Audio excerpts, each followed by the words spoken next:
Hello friends, welcome to online engineering. इस video में हम लोग यहाँ पर साइफन क्या होता है और इसका जब हम लोग एनालिसिस करते हैं तो किस बातों का ध्यान रखना चाहिए, किस तरह से एनालिसिस करते हैं, ये सभी हम लोग सीखने वाले हैं। सबसे पहली बात आ जाती है यहाँ पर कि साइफन क्या होता है। तो देखिए, अगर मैं सिंपल डेफिनेशन दूँ तो साइफन एक सिंपली ऐसी पाइप है जो कि दो अलग अलग एलिवेशन वाले रिजर्वायर में से फ्लूइड के ट्रांसमिशन के लिए यूज की जाती है। इंपॉर्टेंट बात यह है कि उन दोनों रिजर्वायर्स के बीच में एक यहाँ बीच में ऑब्स्ट्रक्शन हो सकता है और ऑब्स्ट्रक्शन के कारण जो पाइप होगी वो बेंट होनी चाहिए और ऊपर जाकर फिर नीचे की तरफ वो पाइप आएगी because of the presence of obstruction. तो देखिए, यहाँ पर अगर मैं डेफिनेशन लिखना चाहूं तो मैं सिंपली डेफिनेशन लिख सकता हूं that siphon is a bent pipe. कैसी पाइप है ये एक बेंट पाइप है। प्रोवाइडेड किसके लिए दी जाती है? तो it is provided to transmit a fluid from one reservoir to another, from one reservoir to another, separated by an obstruction, separated by an obstruction। क्या लिखा है मैंने?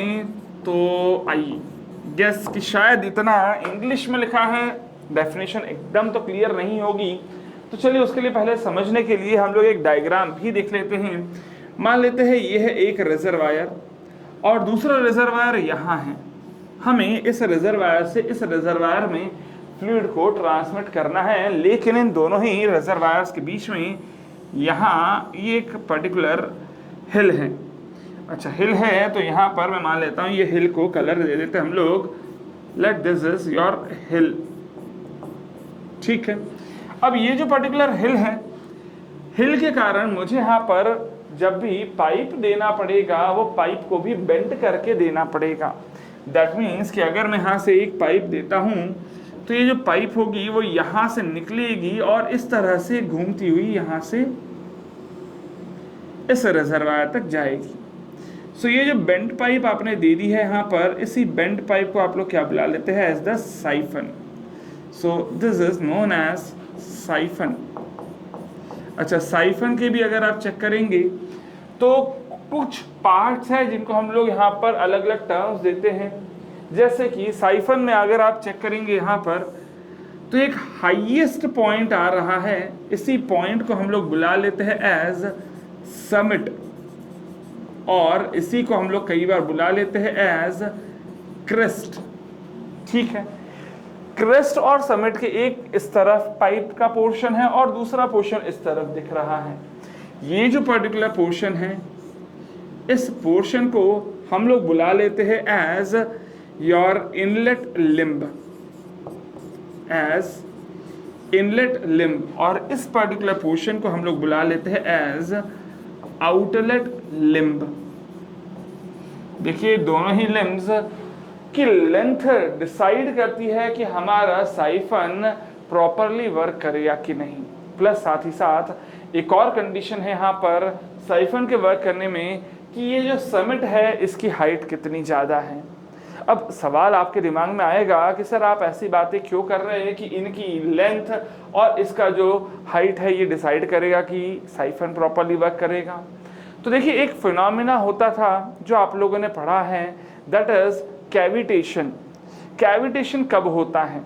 अगर मैं बात करता हूं कैविटेशन की, तो वो कैविटेशन तब होगा जब आपका फ्लोइंग फ्लूइड वेपर्स में कन्वर्ट हो जाए और बबल्स फॉर्म कर दे। वही बबल्स जब फूटते हैं तो उसके कारण कैविटेशन होता था।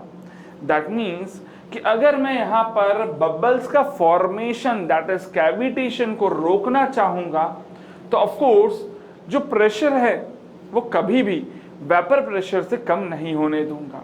क्यों?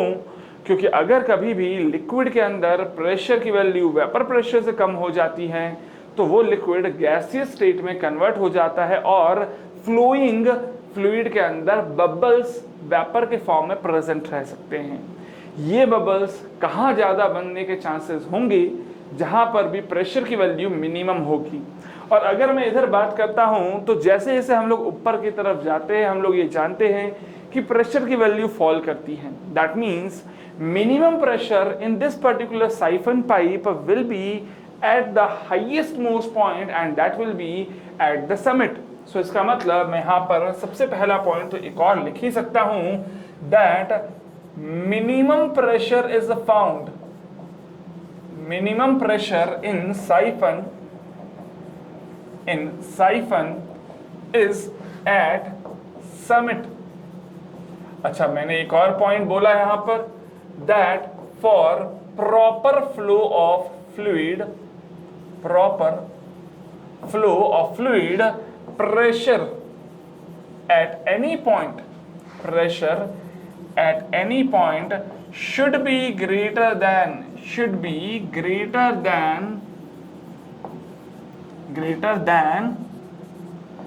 vapor pressure of fluid,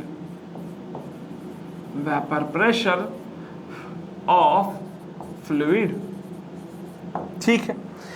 कभी भी वेपर प्रेशर से कम यहाँ पर फ्लूइड का प्रेशर नहीं होना चाहिए। और मिनिमम प्रेशर अगर हमारे ये समिट पर है, सो ऑफ कोर्स हम ये बोल सकते हैं that pressure at summit should always be greater than vapour pressure of the fluid. अगर हम जनरली जो फ्लूइड फ्लो करता है, वाटर की बात करें तो वाटर के लिए वेपर प्रेशर, ध्यान दीजिएगा, PV for water is taken to be 2.7 metre. Exactly value vary कर सकती है, 2.7 के आसपास की कोई वैल्यू आपको हो सकता है क्वेश्चन में दे दी जाए। अगर नहीं दी है तो कौन सी वैल्यू कंसीडर करना है, तो दैट इज 2.7 मीटर। अच्छा, ये 2.7 मीटर में ध्यान दीजिएगा, क्या ये वैल्यू हमारे एटमॉस्फेरिक प्रेशर से ज़्यादा है कि कम है? तो अगर आप लोगों को याद होगा, एटमॉस्फेरिक प्रेशर की वैल्यू होती थी 101325 न्यूटन पर मीटर स्क्वायर। और अगर मैंने उसी एटमॉस्फेरिक प्रेशर को in terms of height of water column लिखा था, तो that was equals to 10.3 metre of water. So of course ये जो वेपर प्रेशर है वो हमारे एटमॉस्फेरिक प्रेशर से कम है। मतलब वेपर प्रेशर कहाँ आएगा? जहाँ पर भी वैक्यूम है, मतलब प्रेशर की वैल्यू सराउंडिंग एटमॉस्फेयर से कम है। और ऑफ कोर्स वो आने के चांसेस होते हैं हमारे यहाँ पर। और अगर कभी ऐसा होगा देन वहाँ पर वेपर्स बनेंगी और वो वेपर्स बबल्स बना लेंगे और ये बबल्स हमारी पाइप को चोक कर देती हैं। इसीलिए हम लोग हमेशा ये कोशिश करते हैं कि even at the point where pressure will be minimum, वहाँ जहाँ मिनिमम प्रेशर होने वाला है वहाँ पर भी कभी भी प्रेशर आपके वेपर प्रेशर से कम बिल्कुल भी ना हो। सो अब ध्यान ये रखना है कि देखिए इधर प्रेशर को मेरे को कम नहीं होने देना। तो एक तो यहाँ पर ध्यान रखना चाहिए कि ये जो S है ये बहुत ज़्यादा ऊपर नहीं होना चाहिए। कितना ऊपर? तो ये ध्यान देंगे यहाँ पर। देखिए अगर मैं आप लोगों को यही जो पार्ट मैंने अभी आपको बताया है, इसी को पहले तो एक काम करते हैं साइड में रख देते हैं, क्योंकि और भी कुछ नई बातें हैं जो हम लोग यहाँ पर सीखनी है ना। तो सबसे पहले तो इस पोर्शन को मैं काम करता हूँ साइड में कर देता हूँ। सो इसको अपन साइड में रख देते हैं, यहाँ पर मान लेते हैं इधर, ठीक है। तो पहला पोर्शन, पहला पार्ट यहाँ पर आप लोगों को बता रहा हूँ, सुनेंगे। पहला पार्ट यहाँ पर याद रखना है कि ये जो समिट था उसको बहुत ज़्यादा ऊपर नहीं रखना चाहिए। कितना ऊपर? तो ध्यान दीजिएगा, हमने ये बोला है कि 10.3 मीटर होता है एटमॉस्फेरिक प्रेशर। और एटमॉस्फेरिक प्रेशर कहाँ होगा? तो यहाँ प्रेशर होगा, वो एटमॉस्फेरिक होगा। और यहाँ से हम लोग जितना ऊपर जाएंगे उतना प्रेशर कम होगा, यस और नो। तो ये हाइट को अगर मैं h लिख देता हूँ, that is HS, more specifically as the height of summit above the water level in the inlet tank. तो अगर मैं यहाँ पर HS की बात करता हूँ तो जितना ऊपर जाओगे उतना वहाँ पर प्रेशर की वैल्यू कम होगी। ये बताओ इधर प्रेशर कितना है? So that is equals to 10.3 metre of water, क्योंकि इधर है टैंक पे एटमॉस्फेरिक प्रेशर, जबकि समिट पे मिनिमम प्रेशर कितना हो सकता है? तो that is equals to pressure at summit लिख सकता हूं मैं। लेकिन minimum pressure at summit is equals to कितना है 2.7 मीटर ऑफ वाटर। सो इसका मतलब HS की वैल्यू मैक्सिमम कितनी हो सकती है, तो that will be equals to 10.3 minus 2.7 and that will be equals to 7.6 metre. मतलब कभी भी अगर मैं जनरली बात कर रहा हूं तो ये जो समिट है वो हमारे इनलेट के वाटर सरफेस से 7.6 मीटर ऊपर से ज़्यादा नहीं होना चाहिए। हमेशा ही जो समिट है वो 7.6 से तो नीचे ही होना चाहिए with respect to the free surface of the inlet tank. ये तो पहला यहाँ पर हम लोग लिख सकते हैं हमारा observation. So this is the value of HS max. अच्छा, दूसरी बात एक और यहाँ पर ऑब्जर्व कर सकते हो आप, क्या कि देखिए अगर मैं यहाँ पर लेंथ ऑफ इनलेट लिम्ब को मैं बढ़ा दूं इज इंक्रीज्ड, तो ऑफ कोर्स क्या होगा, head loss due to friction in the first portion of the siphon will also increase. That means head loss due to friction will also increase. और अगर head loss बढ़ रहा है इसका मतलब pressure at summit will also decrease. क्या मैं pressure at summit decrease करना चाहता हूं? सवाल होगा क्या मैं प्रेशर एट समिट डिक्रीज करना चाहता हूं, तो जवाब होगा नहीं सर। तो अगर आप प्रेशर एट समिट डिक्रीज नहीं करना चाहते तो ऑफ कोर्स आपको ये लेंथ भी बढ़ाना नहीं चाहिए। यस और नो? इसका मतलब मैं यहां पर लिख सकता हूं दैट टू अवॉइड चोकिंग हम लोग क्या करना चाहिए, लेंथ ऑफ इनलेट लिम्ब को क्या करना चाहिए, कम करना चाहिए। Length of inlet limb should be decreased.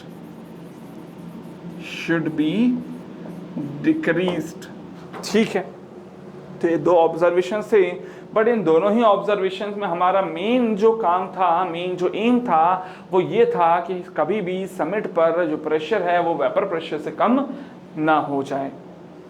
चलिए देखते हैं। खैर ये जो साइफन का हमने कंसेप्ट सीखा है इस पे बेस्ड किस तरह के क्वेश्चंस आपको पूछे जा सकते हैं। वैसे तो ये साइफन पे आप लोगों को प्रीवियस ईयर्स में भी क्वेश्चंस मिलने वाला है। एक प्रैक्टिस करने के लिए छोटा सा क्वेश्चन मैंने यहाँ पर लिया हुआ है, देखते हैं क्या बोलता है।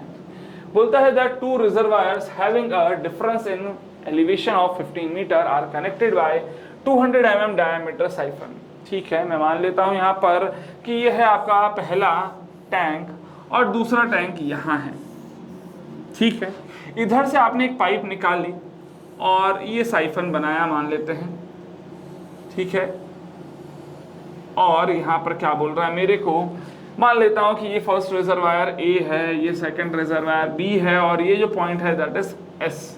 ठीक है, अच्छा फर्स्ट रिजर्वायर में वाटर लेवल, सेकंड रिजर्वायर में वाटर लेवल, और मेरे को साथ में क्या बोल रहा है कि इन दोनों के ही वाटर लेवल में जो डिफरेंस है, ये डिफरेंस कितना है, तो दैट इज इक्वल्स टू कितना बोल दिया है 15 मीटर।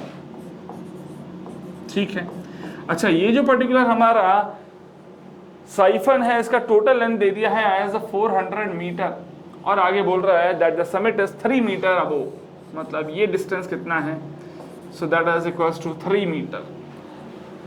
आगे बोल रहा है the length of pipe from the upper reservoir to the summit is 120 metre, मतलब ये जो डिस्टेंस है that is given as 120 metre. ठीक है, आगे बोल रहा है that the coefficient of friction is equals to 0.005, that means f की वैल्यू दे दी है एज 0.005 एंड आगे बोल रहा है कि भाई डिटरमाइन कर दो डिस्चार्ज की वैल्यू, लेकिन पहले डायमीटर दे दिया था एज 200 mm, तो मैं लिख सकता हूँ एज 0.2 मीटर। ठीक है, डिस्चार्ज की वैल्यू बतानी है मेरे को, पहले पार्ट में बोल रहा है और दूसरे पार्ट में बोल रहा है कि प्रेशर एट द समिट बता दो। ठीक है, तो एक काम करते हैं, यहाँ पर सिंपली हम लोगों ने अभी साइफन के केस में कुछ भी फॉर्मूले नहीं पढ़े हैं। हम लोगों को फॉर्मूले इसलिए याद नहीं रखने हैं बिकॉज यहाँ पर आप सिंपली बर्नौलीज थ्योरम ही लगाकर पूरे क्वेश्चन को सॉल्व करते हो। अब देखिए बर्नौलीज थ्योरम ही लगानी है तो कौन से दो पॉइंट्स यहाँ पर हम लोग चूज करें, तो चलिए देखते हैं। सबसे पहले बर्नौलीज थ्योरम लगाते हैं between A and B। A and B कहाँ है, तो A हमारे फर्स्ट टैंक में है, B हमारे सेकंड टैंक के फ्री सरफेस पर है। तो अगर मैं दोनों में ही चेक करता हूँ प्रेशर की वैल्यू इधर कितनी होगी, 0 होगी। Atmospheric pressure. वेलोसिटी की वैल्यू रिजर्वायर है तो 0 होगी। अच्छा, हेड की वैल्यू मैं इधर लिख देता हूँ ZA, दैट टाइम हेड की वैल्यू इज इक्वल्स टू, इधर देखें प्रेशर की हेड की वैल्यू 0, वेलोसिटी हेड की वैल्यू 0 इधर, और यहाँ पर अगर मैं ZB लिखता हूँ तो साथ में आ जाएगा head loss due to friction. अच्छा, ZA minus ZB is equals to क्या आ जाएगा, is equals to head loss due to friction. अच्छा, ZA माइनस ZB की वैल्यू मेरे को पता है 15 मीटर है, तो 15 is equals to head loss due to friction. Formula आप लोगों को पता है, that is equals to FLV square by 2GD, लेकिन ये जो वैल्यू है that is coefficient of friction है, तो 4F is 0.005, length is, total length यहाँ पर दी हुई है हम लोगों को एज 400 मीटर। V वेलोसिटी ले लेता हूँ as V square by 2GD, G की वैल्यू है 9.81 और D की वैल्यू पता है एज 0.2। सो ऑफ कोर्स यहाँ से वेलोसिटी की वैल्यू आप लोग इजीली कैलकुलेट कर सकते हैं, and this velocity will come up to be 2.7 metre per second. मुझे तो कैलकुलेट करना था खैर यहाँ पर डिस्चार्ज, तो डिस्चार्ज इज इक्वल्स टू क्या हो जाएगा, area into velocity, and area is nothing but that is equals to pi by 4 into point, diameter is 0.2 square into 2.7. So of course इसको कैलकुलेट करेंगे तो डिस्चार्ज की वैल्यू मिल जाएगी, and that will come up to be as 0.0848 metre cube per second. So of course this will be our discharge, जो कि हमें first part of the question में पूछा गया था। अभी देखते हैं second part of the question में क्या बोल रहा है कि प्रेशर एट द समिट मेरे को बता दो। तो देखिए, अगर प्रेशर एट समिट निकालना है तो अगेन मैं यहाँ पर अप्लाई करूंगा Bernoulli's theorem between A and S। A कहाँ है और S कहाँ है देख ले, A ये रहा और S ये रहा।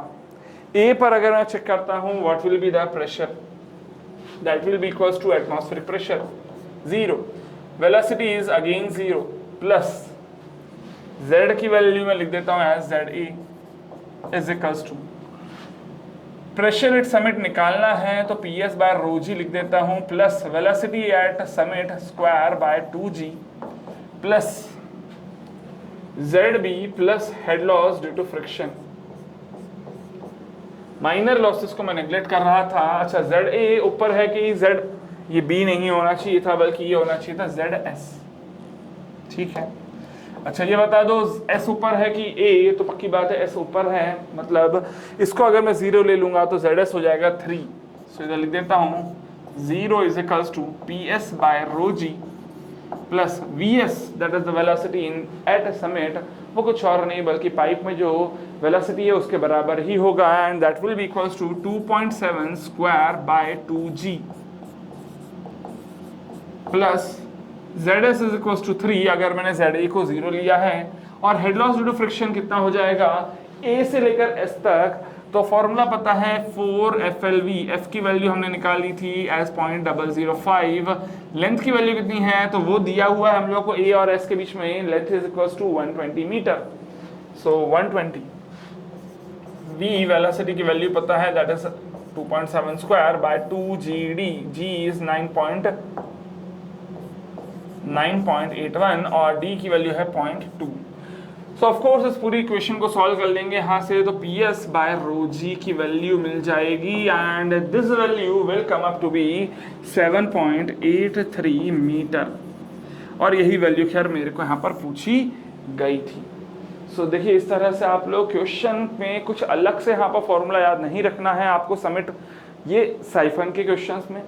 सिंपली आपको बर्नौलीज थ्योरम ही लगानी है, दो अलग अलग पॉइंट्स चूज कर लेंगे आप लोग, और बर्नौलीज थ्योरम को यूज करते हुए प्रेशर या वेलोसिटीज की वैल्यूज इनपुट करते हुए कुछ और वैल्यू कैलकुलेट करने के लिए पूछा जाता है। क्वेश्चंस बहुत ज़्यादा टफ नहीं होते हैं, लेकिन कई बार हम लोगों को कन्फ्यूजन ये हो जाता है कि कौन से दो पॉइंट्स के बीच में बर्नौलीज थ्योरम लगानी है। तो देखिए, वही दो पॉइंट्स के बीच में आप लोगों को बर्नौलीज थ्योरम लगानी होगी। एक तो वो दो पॉइंट्स जिनमें आपको ऑलरेडी वैल्यू सारी पता है, जो कि जनरली दो रिजर्वायर्स लिए जाते हैं, और उसके बाद हम लोग जो सेकेंड बार बर्नौलीज थ्योरम लगाते हैं वो हमारे फर्स्ट इनलेट, रिजर्वायर और समिट, इन दोनों के बीच में लगाया जाता है। ये तो बात हो गई जनरल। खैर, हमारे प्रीवियस ईयर्स में एग्जाम में किस तरह के क्वेश्चंस आए हैं वो भी हम लोगों को चेक करना चाहिए। वो तो खैर हम लोग बाद में करेंगे ही, बट अभी एक और कंसेप्ट बाकी है इस पर्टिकुलर चैप्टर में, वो भी सीखते हैं। तो उसके लिए मिलते हैं हम लोग नेक्स्ट लेक्चर में। तब तक लगातार पढ़ते रहे, बढ़ते रहे। Happy engineering.